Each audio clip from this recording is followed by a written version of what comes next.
یه صبح دیگه یه صدایی توی گوشم میگه ثانیه های تو داره میره، امروز رو زندگی کن فردا دیگه دیره. نم بارون میزنه به کوچه و خیابون، یکی میخنده یکی غمگینه، زندگی اینه همه قشنگیش همینه. خورشید و نور و ابرای دور و هرچی که تو زمین و آسمونه به من گیزه میده. رها کن دیروز و زندگی کن امروز و هر روز یه زندگی دوباره از شروع جدیده.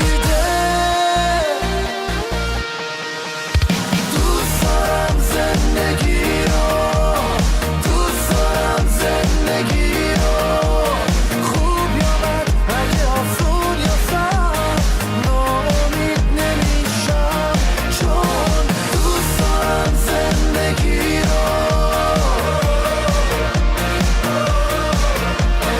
دوست دارم زندگی رو.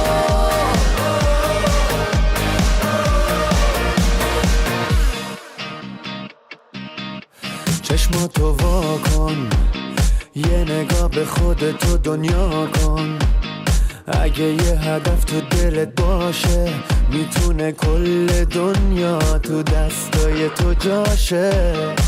جاده دنیا میسازه واسط کابوس و رویا، یکی بیداره و یکی خوابه، راه تو مشخص کن این یه انتخابه.